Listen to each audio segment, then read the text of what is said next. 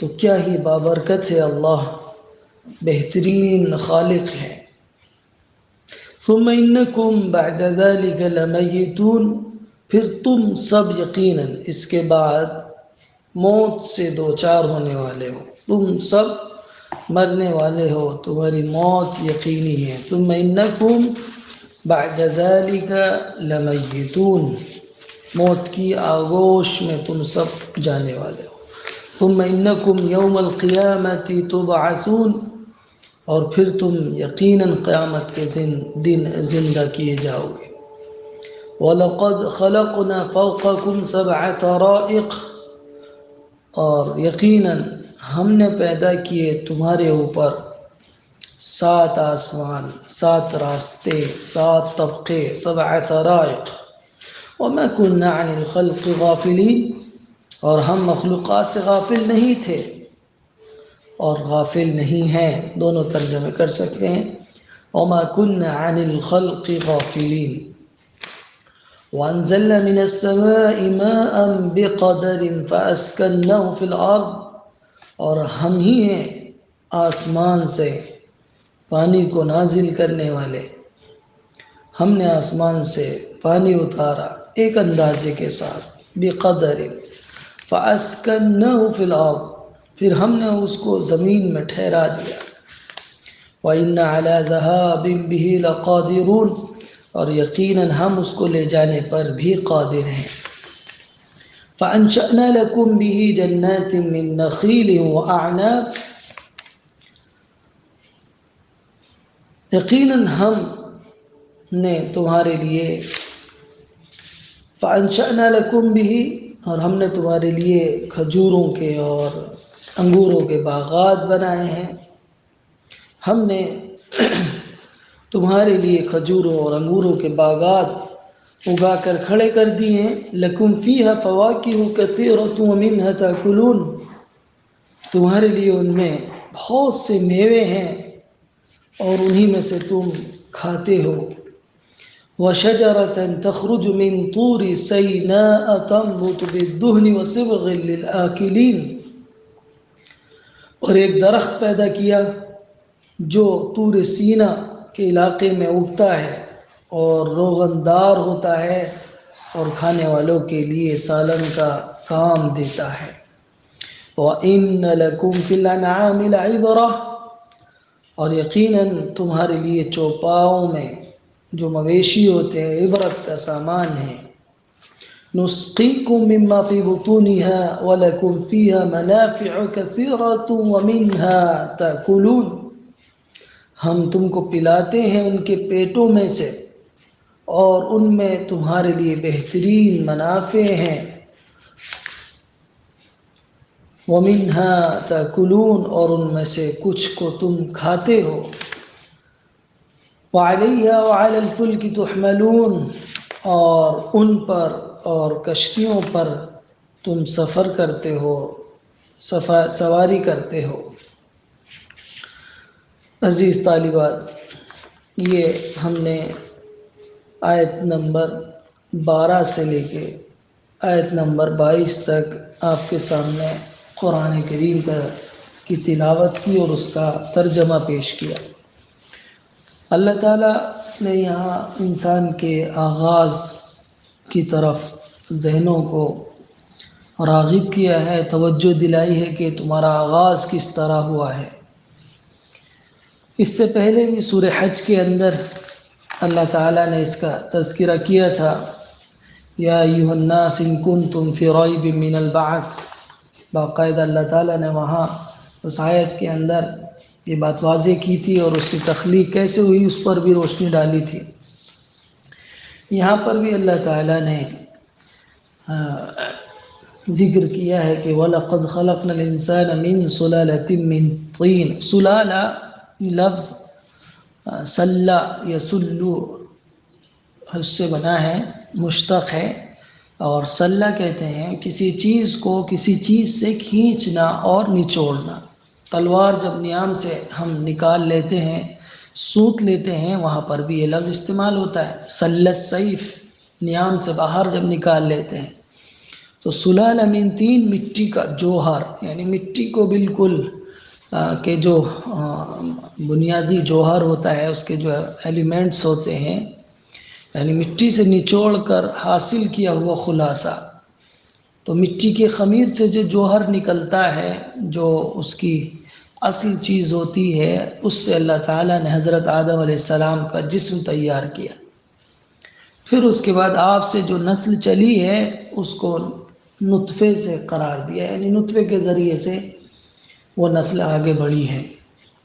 تو یہاں پر بھی اللہ تعالیٰ نے اسی کی طرف اشارہ کیا ہے کہ وَلَقَدْ خَلَقْنَا الْإِنسَانَ مِنْ سُلَالَةٍ مِنْ طِينٍ، کہ انسان، پہلا انسان ہم نے اس کو مٹی کے سد سے، مٹی کے جوہر سے، مٹی کے خلاصے سے پیدا کیا ہے. ثم جعلناه نطفة في قرار مكين، اور پھر اس کو ہم نے ایک محفوظ مضبوط جگہ میں رکھ دیا ہے. قرار کہتے ہیں ٹھہرنے کی جگہ، آرام کی جگہ، ٹھکانہ. مکین کہتے ہیں مضبوط کو، محفوظ کو. مراد رحم مادر ہے، یعنی انسان کا آغاز مٹی سے ہوا ہے اور پھر اس کے بعد جو سلسلہ چلا ہے وہ نطفے کے ذریعے، منی کا ایک قطرہ ہوتا ہے جو رحم مادر میں پہنچ جاتا ہے اور وہ وہاں ٹھہر جا کر اس رحم کا منہ بند کر دیتا ہے. پھر اس کے بعد بچے، اس کے اندر چیزیں پیدا ہونا شروع ہوتی ہیں. پھر اس کے بعد جو مرحلہ ہوتا ہے اس کا تذکرہ کیا اللہ تعالیٰ نے کہ ثم خلقنا النطفة علقة، پھر اس نطفے کو اللہ تعالیٰ علقہ بناتا ہے. اور اس سب کی وضاحتیں سورہ حج کے اندر میں آپ کے سامنے کر چکا ہوں. فخلقنا العلقة مضغة، پھر علقے کو اللہ مضغہ بناتا ہے. فخلقنا المضغة عظام، پھر اس مضغے کو اللہ تعالیٰ ہڈی کی شکل دیتا ہے اور پھر ہڈی پر گوشت چڑھاتا ہے. پھر اس کے بعد ایک نئی تخلیق کو پیدا کرتا ہے. ثم انشأناه خلقا آخر. تو اس آیت کے اندر اللہ تعالیٰ اس بات کی طرف اشارہ کر رہا ہے کہ کہاں پانی کی ایک بوند اور کہاں ایک بھلا اور عاقل و بالغ انسان، دونوں میں کیا نسبت ہے. یعنی معمولی سا پانی کا قطرہ رحم مادر میں جا کر ایک انسان کی شکل میں کیسے تیار ہو سکتا ہے، کیا نسبت ہے دونوں کو. لیکن اللہ تعالیٰ اپنی قدرت کا کرشمہ دکھاتا ہے اور یہ بتاتا ہے کہ دیکھو یہ ہم کرنے والے ہیں. اور ہر انسان کے وجود میں اللہ کا یہ کرشمہ موجود ہے. تو جس قدرت کا یہ کرشمہ ہر انسان کے اندر موجود ہو اور وہ اس کا مشاہدہ کرتا ہو، تو اس سے وہ کیسے سمجھ سکتا ہے وہ انسان کہ اس کو دوبارہ نہیں اٹھنا ہے، دوبارہ کھڑا نہیں ہونا ہے، یا وہ دوبارہ پیدا نہیں کر سکتا. ہر لمحے وہ اس پر غور کرے گا تو اللہ کی قدرت کاملہ پر اس کو یقین آئے گا. تو یہاں ثم انشأناه خلقا آخر، کہ پھر اس کو ایک دوسری ہی شکل میں اللہ تعالیٰ پیدا کرتا ہے. یعنی نطفہ ہوتا ہے وہ ماں کے رحم میں جاتا ہے اور ایک اچھا عاقل بالغ انسان دنیا میں تشریف لاتا ہے. تو اس معمولی سے پانی کے قطرے سے اللہ اتنا عظیم انسان پیدا کر دیتا ہے. تو اللہ کے لیے دوبارہ پیدا کرنا کیا مشکل ہے. کیوں؟ فتبارک اللہ احسن الخالقین، وہ تو بہترین پیدا کرنے والا ہے، اللہ کی ذات بابرکت ہے. اب یہاں یہ خلق لفظ جو ہے تخلیق کرنا، اس کے دو طرح اس کا استعمال ہوتا ہے. پہلا استعمال ہوتا ہے کہ کسی چیز کو کسی موجود چیز سے، یا اس کی کوئی پہلے سے مثال موجود ہے،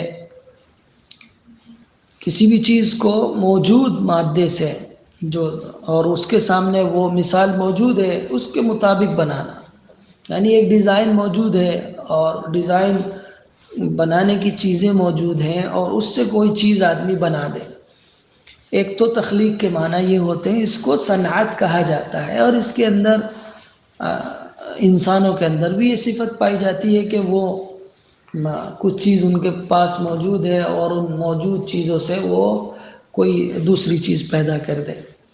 ایک ہے کہ کوئی چیز موجود ہی نہ ہو اور پہلے سے اس کی کوئی مثال ہی نہ ہو اور پھر کوئی چیز بنا دینا، اس معنی کے لحاظ سے یہ صفت صرف اللہ کی ذات کے ساتھ مخصوص ہے، یعنی اللہ ہی کر سکتا ہے، کوئی اور یہ کام نہیں کر سکتا۔ تو خلق و تخلیق کے اصل معنی کسی چیز کو از سر نو بغیر کسی مادہ کے پیدا کرنا، یہ اللہ تعالیٰ کی خاص صفت ہے۔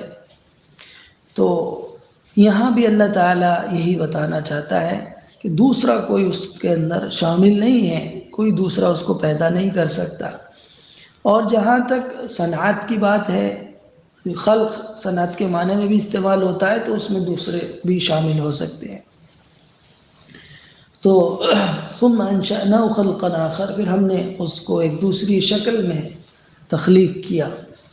تو یہاں اللہ تعالیٰ یہ اثر دکھانا چاہ رہا ہے، یہ نتیجہ بیان کرنا چاہ رہا ہے کہ انسان کی تخلیق کے ان تمام مراحل پر غور کرنے والوں کے سامنے یہ بات آ جانی چاہیے کہ اللہ تعالیٰ نے جس ایک ایک وجود کے اندر اپنی یہ شان اور حکمتیں اور برکتیں ظاہر فرمائی ہیں، وہ ذات بڑی بابرکت ہے اور بافیض ہستی ہے۔ اسی نے پانی کی ایک بوند کو رحم مادر کے اندر رکھ کر اس طرح پرورش کیا ہے اور اس طرح خوبصورت انداز میں بنایا ہے کہ کوئی یہ کام نہیں کر سکتا۔ کسی کے اندر یہ بات نہیں ہے کہ وہ اس طرح کا انسان تخلیق کرے۔ تو تمہیں پھر کیوں ایسا لگ رہا ہے کہ تم مرنے کے بعد اٹھائے نہیں جاؤ گے؟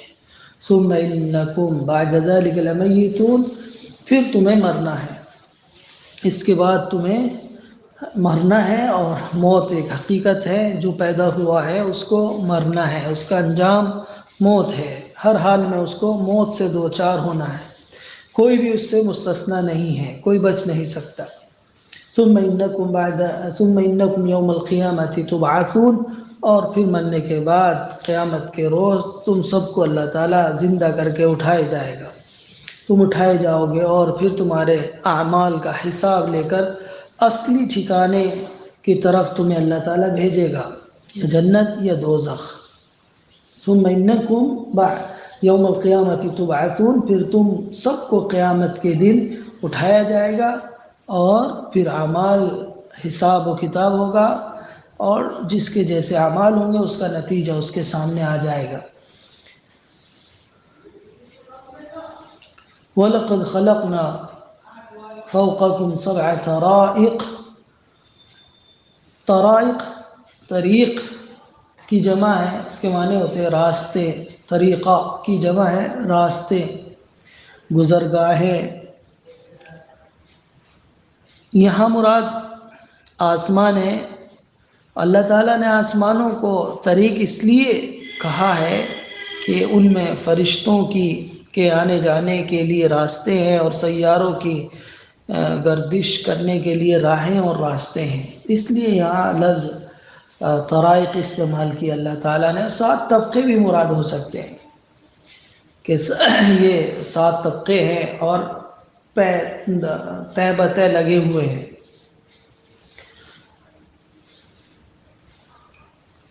تو وَلَقَدْ خَلَقْنَا فَوْقَكُمْ سَبْعَ طَرَائِقَ وَمَا كُنَّا عَنِ الْخَلْقِ غَافِلِينَ، اور ہم پیدا کر کے غافل نہیں ہو گئے ہیں، یعنی اللہ تعالیٰ نے کوئی بے مقصد کام نہیں کیا ہے کہ اللہ تعالیٰ نے پیدا کر دیا اور چھوڑ دیا ہے، نہیں، بلکہ اللہ تعالیٰ ہر چیز کا نگراں ہے، ہر چیز وہ دیکھ رہا ہے، وہ اس سے غافل نہیں ہے۔ اور یہ بات بھی ہے یہاں پر کہ ہم نے انسان کو صرف پیدا کر کے نہیں چھوڑ دیا ہے اور اس سے غافل نہیں ہو سکتے، بلکہ اللہ تعالیٰ اس کی نشو و نما، اس کی رہائش و آسائش کے سامان بھی مہیا کرتا ہے، یعنی انسان کو جن جن چیزوں کی اس کائنات کے اندر ضرورت ہے اللہ تعالیٰ وہ ضرورتیں بھی پیدا کرتا ہے، اور آسمان جہاں تک اس کی پہنچ نہیں ہے وہاں سے اس کی جو چیزوں کی ضرورت ہے اللہ تعالیٰ وہاں سے بھی اس کے لیے اس کا نظم کرتا ہے۔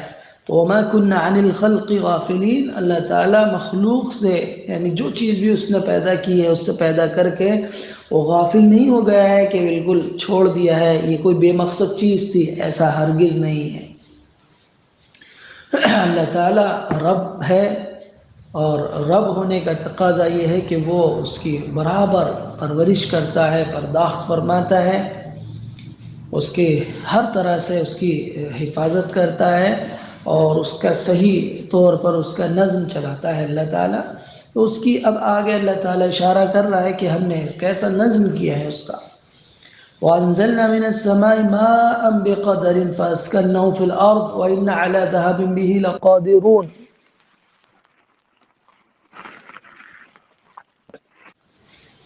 ہم نے آسمان سے پانی نازل کیا ہے، بقدرٍ ایک اندازے کے مطابق، ایک اندازے کے مطابق ہم نے آسمان سے پانی نازل کیا ہے۔ فَأَسْكَنَّاهُ فِي الْأَرْضِ، اور اس کو ٹھہرا دیا ہے زمین کے اندر۔ وَإِنَّ عَلَى ذَهَابٍ بِهِ لَقَادِرُونَ، اور ہم اس پانی کو لے جانے پر قادر ہیں، لیکن ہم نے ایسا نہیں کیا۔ اب دیکھیے اللہ تعالیٰ اپنی ایک اور بڑی قدرت کا، ایک شاہکار قدرت کا نمونہ یہاں پیش کر رہا ہے، اور دوسری طرف اللہ تعالیٰ اپنی ربوبیت کا اظہار بھی کر رہا ہے کہ وہ رب ہے، اس نے پیدا کیا ہے، تو جو چیزوں کی ضرورت انسانوں کو ہے جتنی ہے اسی مقدار میں اللہ تعالیٰ نے یہاں رکھی، اس لیے کہ انسان تو کمزور ہے، ضعیف الخلقت ہے، اس کو پتہ نہیں ہے کہ جو چیز اس کی ضرورت کی ہے اگر اس سے زیادہ ہو جائے تو بھی اس کے لیے پریشانی ہے، اور اگر اس سے مقدار سے کم ہو جائے تو بھی اس کے لیے وہ چیز پریشانی کا باعث ہوتی ہے۔ زیادہ ہو جائے تو وبال جان اور عذاب بن جاتی ہے۔ پانی جیسی چیز کہ بغیر کوئی انسان زندہ نہیں رہ سکتا، اگر یہی پانی ضرورت سے زیادہ ہو جائے تو طوفان بن جاتا ہے، اور انسان کے لیے یہ عذاب اور وبال بن جاتا ہے۔ اس لیے اللہ تعالیٰ نے آسمان سے جو پانی برسایا ہے اور جو اس کا انتظام کیا ہے وہ ایک خاص پیمانے کے تحت کیا ہے، ایک خاص مقدار میں کیا ہے، جتنی ضرورت ہے اسی کے اعتبار سے اللہ تعالیٰ نے یہ انتظام فرمایا ہے۔ اس لیے کہ پانی ہی تمام زمین کی زندگی ہے، سارا دار و مدار زندگی کا پانی پر ہے۔ اللہ نے اس کو آسمان سے نازل کیا، اور یہ اس کی رحمت اور ربوبیت ہی ہے کہ اس کو خاص اندازے اور مقدار کے ساتھ اتارا ہے، ورنہ اگر اس کے دہانے ایک مرتبہ اللہ تعالیٰ کھول دیتا تو کوئی اس کو بند کرنے پر قادر نہیں تھا، اور یہی پانی رحمت و برکت ہونے کے بجائے اس کے لیے عذاب بن جاتا۔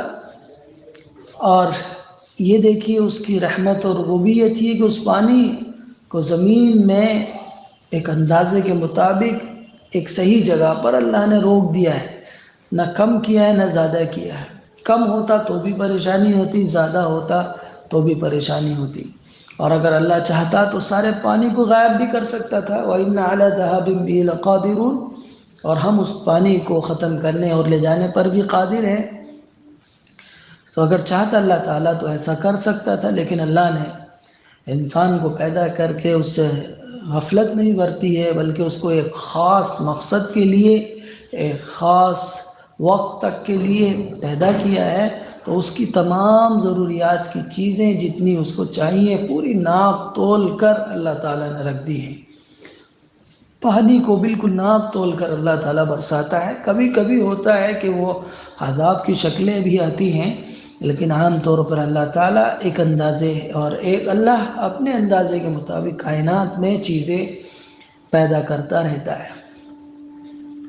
تو بہت ہی اہم آیت ہے کہ وَأَنزَلْنَا مِنَ السَّمَاءِ مَاءً بِقَدَرٍ فَأَسْكَنَّاهُ فِي الْأَرْضِ وَإِنَّا عَلَى ذَهَابٍ بِهِ لَقَادِرُونَ۔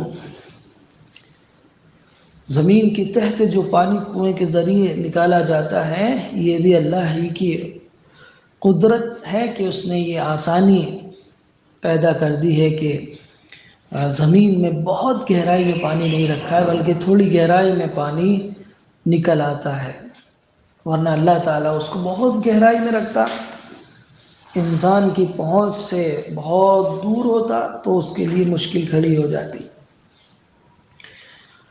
تو ایک طرف اللہ نے یہ پانی کا انتظام کیا جس پر زندگی کا دار و مدار ہے، اور اس کو ایک مقدار اور ایک حساب سے اللہ نے پیدا کیا ہے تاکہ انسان اس سے فائدہ اٹھاتا رہے۔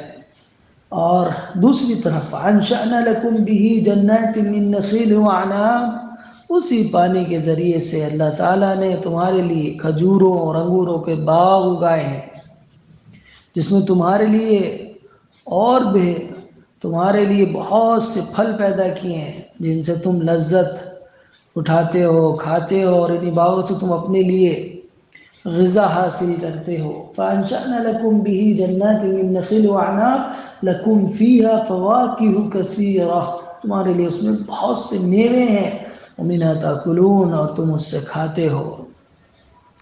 یہ دیکھیے اللہ کی کیا شان ہے۔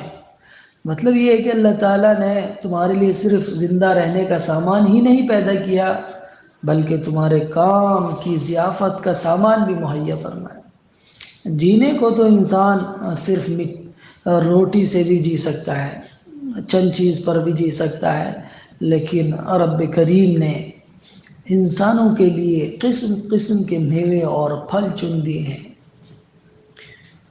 یہ اللہ کی خاص رحمت ہے کہ اس نے طرح طرح کی چیزیں، قسم قسم کے میوے اور اللہ نے انسانوں کے لیے پیدا کر دیے۔ انگوروں کا باغ، کھجوروں کا باغ، اور بھی نہ جانے کتنے باغات اللہ ہی نے اگائے ہیں۔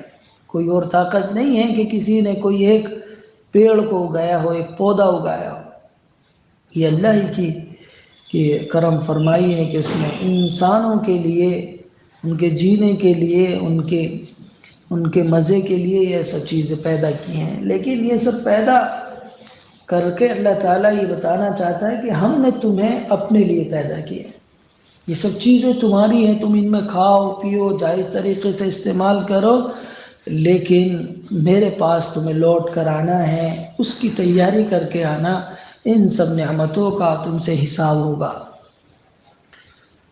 وَشَجَرَةً تَخْرُجُ مِن طُورِ سَيْنَاءَ تَنبُتُ بِالدُّهْنِ وَالصِّبْغِ لِلْآكِلِينَ، اور ایک خاص درخت کو اللہ تعالیٰ نے یہاں ایک خاص اہمیت کے ساتھ ذکر کیا ہے، الگ ذکر کیا ہے اس کو۔ شجرہ سے مراد زیتون کا درخت ہے، اگرچہ اللہ نے اس کا یہاں نام نہیں لیا ہے، لیکن جو صفات اس کی یہاں بیان کی جا رہی ہیں وہ خود پتہ دے رہی ہیں کہ اس سے مراد زیتون ہی ہے۔ طور سینہ اس کی پیداوار کا خاص علاقہ ہے، وہاں یہ پیدا ہوتا ہے، اور خاص صفت کیا ہے اس کی کہ وہ تنبت بالدہن، تیل کے ساتھ اگتا ہے، پیدا ہوتا ہے، یعنی تیل اس کے اندر سے نکلتا ہے۔ وَصِبْغٍ لِلْآكِلِينَ، اور کھانے والوں کے لیے یہ سالن کا کام بھی کرتا ہے۔ تو اس کا روغن اہل عرب میں بہت مقبول تھا، اور اہل کتاب کے ہاں تو اس کو صرف روغن ہی کی حیثیت نہیں تھی، بلکہ ایک قسم کا مذہبی تقدس اس کے ساتھ تھا۔ صبغن کے معنی سالن کے ہیں۔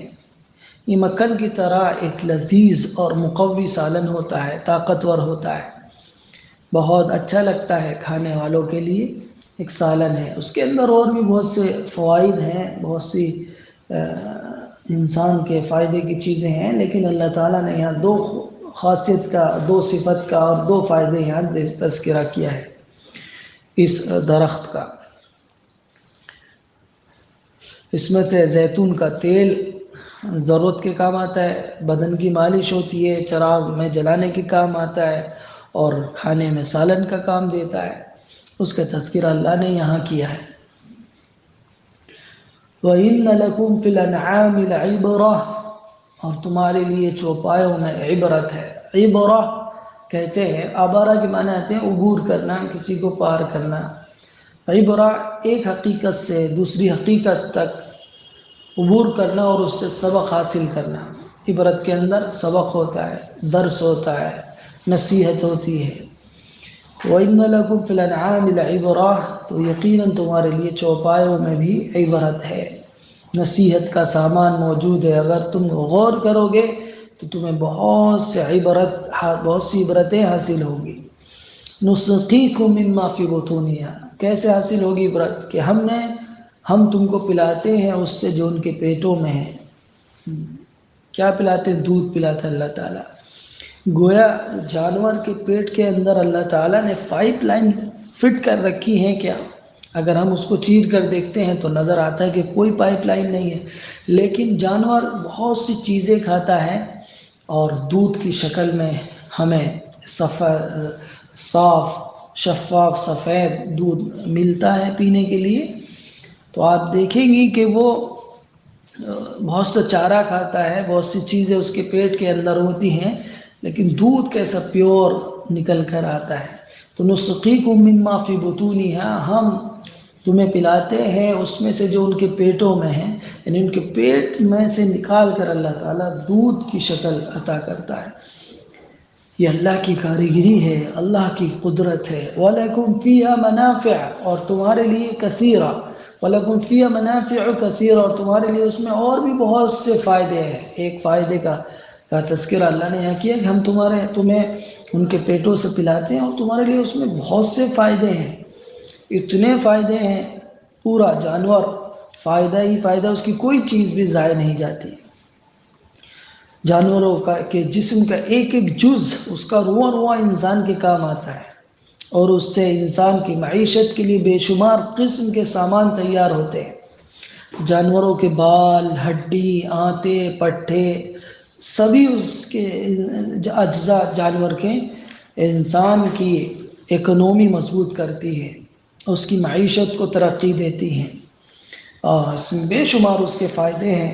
اور ایک بڑا فائدہ وَمِنْهَا تَأْكُلُونَ، اور ان میں سے کچھ ایسے ہیں جن کو تم کھا جاتے ہو، یعنی تمہارے لیے ان کا کھانا حلال ہے، ان کا گوشت حلال ہے تو تم ان کو کھا جاتے ہو۔ ایک بڑا فائدہ اللہ تعالیٰ نے ان جانوروں کا یہاں ذکر کیا کہ ان جانوروں میں سے کچھ ایسے جانور ہیں جو تمہارے لیے حلال ہیں اور تم ان کا گوشت کھاتے ہو، تو یہ اللہ کی کتنی بڑی نعمت ہے۔ پھر اس کے بعد اللہ تعالیٰ نے ذکر کیا وَعَلَيْهَا وَعَلَى الْفُلْكِ تُحْمَلُونَ، ان پر اور کشتیوں پر تم سفر کرتے ہو، سامان لاتے ہو۔ فلک کشتیوں ہی کے حکم میں ہے، وہ تمام سواریاں بھی ہیں جو پہیوں کے ذریعے چلنے والی ہیں، وہ بھی سب اس کے اندر آ جاتی ہیں، فلک کے اندر۔ تو چونکہ وہ اس وقت میں کشتی ہی اس کو جانتے تھے، دوسری سواریوں کو نہیں جانتے تھے، لیکن اس کے اندر ہر وہ سواری آ جاتی ہے جو ہمارے زمانے میں موجود ہے۔ تو ان پر سواری کا کام کرتے ہو، تمہارے کام آتا ہے۔ اور اہل عرب کی زندگی چونکہ عام طور پر خانہ بدوشوں کی تھی، موسموں کے ساتھ برابر ایک جگہ سے دوسری جگہ وہ منتقل ہوتے رہتے تھے، اس وجہ سے ان کے لیے یہ دونوں ہی مسئلے بڑی اہمیت رکھنے والے ہیں۔ جانور اور کشتی یہ دونوں ہی بڑی اہمیت کے حامل ہیں۔ تو اللہ تعالیٰ نے ان کی ضرورت کے لیے اونٹ پیدا کیا جو ان کے صحرا کا سفینہ ہے، صحرا کا جہاز ہے، چنانچہ اس کو پھر یہاں آگے کشتی کا ذکر کیا، اس کو وہاں بحری سمندری سفر کے لیے ان کو اس کا انتظام کیا اللہ نے یہاں پر۔ تو یہ ساری نعمتیں اللہ تعالیٰ دے کر انسانوں کو اس طرف متوجہ کرنا چاہتا ہے کہ تمہارا رب تمہارے ساتھ کیسی کرم فرمائی کا معاملہ کرتا ہے، کیسی خیرخواہی کا معاملہ کرتا ہے، اور تم اس سے وفاداری نہیں کر رہے ہو، بلکہ اس سے وفاداری کرنا ہے۔ وفاداری اور اس کا تقاضا یہ ہے کہ ایک ایسا دن آئے گا جس میں ان ذمہ داریوں سے متعلق تم سب سے پوچھا جائے گا۔ جنہوں نے حق ادا کیا ہوگا وہ انعام پائیں گے، اور جنہوں نے اس دنیا کو کھیل تماشا بنا کر یہی کی زندگی کو اصل زندگی سمجھ رکھا ہوگا اور اسی میں اپنی زندگی گزار رہے ہوں گے، انہیں جائز اور ناجائز کا پتہ نہیں ہوگا، مرنے کے بعد کی اٹھنے کی پر یقین نہیں ہوگا، تو ان کے خلاف اللہ کے یہاں سخت کارروائی ہوگی، سخت سزا ملے گی۔ جو لوگ نعمتوں کو اچھے سے استعمال کرتے ہیں، ان کا حق ادا کرتے ہیں، ان کا حق پہچانتے ہیں، وہ کامیاب ہوں گے، اور جو ان کا حق نہیں پہچانتے ہیں، ان کی کے لیے ناکامی ہوگی۔ تو ان نعمتوں کا تذکرہ کرنے کے بعد اللہ تعالیٰ یہاں یہی بتانا چاہتا ہے